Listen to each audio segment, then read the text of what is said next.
السلام عليكم ورحمة الله وبركاته. كم جرتن كوجمتوتا في جالتنتوني هردفتوني برسيسا روما الحمد لله هن نجكوت نجيني كي هنجار الله هن كوجارا باك جرتن مرست نجاو دعوتوتن كي فيديو راكنا كيساتي حالا لوجو ديزاين بريدا تين لوجو دونفا كيسني لوجو إنما كيسني سني في أكسما لوجو هجي كيسني والفكاتو سالبماتي بف بريدا تين أمتشو دندي سني نسم برسيس إذا دعوتوتن كي يا لوجو خناه چودا ستايل غرغرات إنجي چودا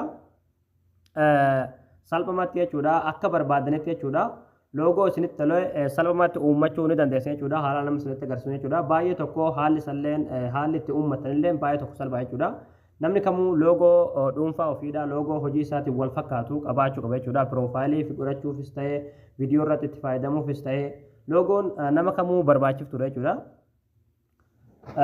Har'aan tana haala salphumatti loogoo bifa pirofeshinaala ta'een jechuudha uummachuu dandeessaniin isinitti agarsiisa. Hanga xumura viidiyoo kiyyatti obsaan afaana turan hordofaan isinin jira. Hayyee daawwattootaan kiyya gama barumsaatiin darbuun duratti warroonni YouTube chaanaala keenyaaf haarawaa taatan baga nagaan dhuftan jechaa barumsa dabalataa argachuudhaaf chaanaala keenya sabskiraayib godhachuun dagatinaadha. Yeroo sabskraayibii gootan barumsuun asirratti dabarsinu guyyaan nama dura akka simbira ga'uuf mallattoo notifikashinii sana kilikii godhaadha achi booda ool ka jettoon irra kayyadhaadha. Viidiyoo keenya namni baay'ee dargee kan irraa fayyadamu laayik godhaadha barumsaan garaadhaa isin darbee YouTube chaanaala keenya jala seenaadha viidiyoo baay'eetu jira irraa baradhaadha. Egaa gabanumaan hanga barumsaan dabarsaa hanga xumura viidiyoo kiyyatti obsaan afaana turaan hordofaan isinin jira.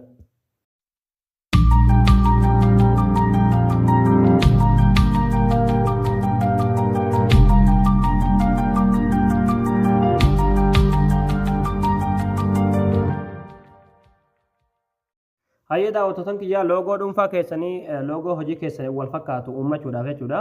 Biroozara keessan yookiin kiroomii keessan ni fayyadamtu jechuudha. Nama internet biroozariin fayyadame jechuudha.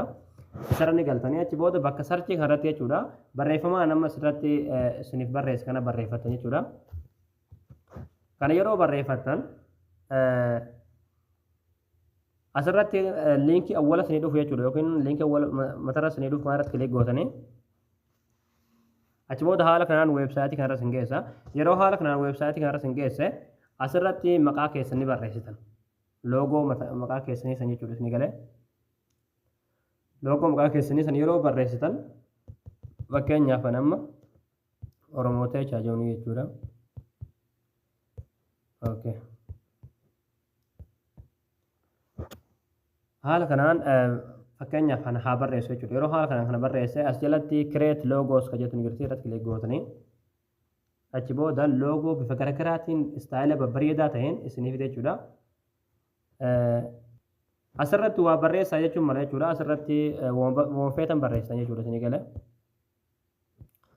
Achi booda koontinuu kilik gootan.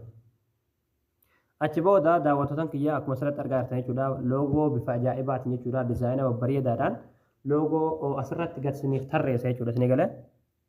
Loogoo baay'ee isiniif tarreessa jechuudha. Loogoo lakkoofsa hangana hin qabne jechuudha. Isin kana keessa deemtaniitii filattu jechuudha.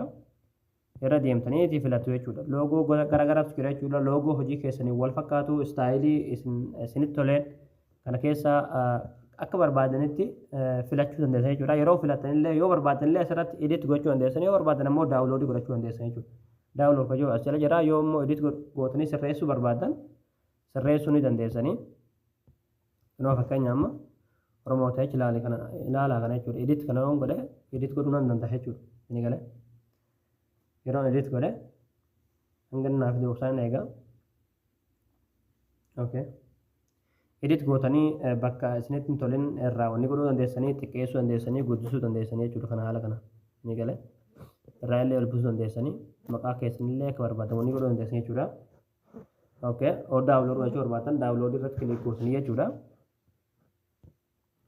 Amma kan irra deemtaniitii filatan jechuudha. Loogoo maqaa keessaniin barraa'e jechuudha. Meeqa isiniif kenna jechuudha. Baay'ee isiniif kenna. Irra deemtaniitii filatan jechuudha. As jalatti loogoo maqaa keessaniin isiniif barraa'e yookiin loogoo maqaa keessanii isiniif uumame qofaa jechuudha. Loogoo 300 isiniif kenna jechuudha. Firii argartanii tokkorraa hanga 300 isiniif kenna.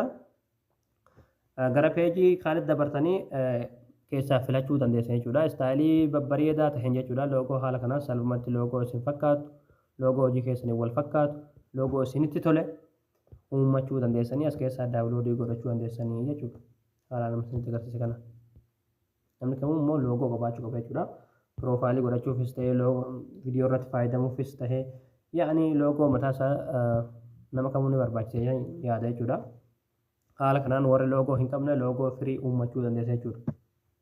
Sinigalee egaa daawwattoota kiyyaa sinigalee jettan abdii qabaa barnoonni keenya har'aadhaa asirratti raawwataa barumsa bareedaa akka har'aadhaa kan argachuudhaaf chaanaala keenyaaf haaraa taatan sabskiraayib gootanii maatii keenya ta'uu dandeessinadha. Akkasumas viidiyoo keenya kana namni baay'een argee kan raafaa adimu laayik sheer waliif godhaadha barumsa birootiin agalti deebinutti waan na hordoftaniif galatooma.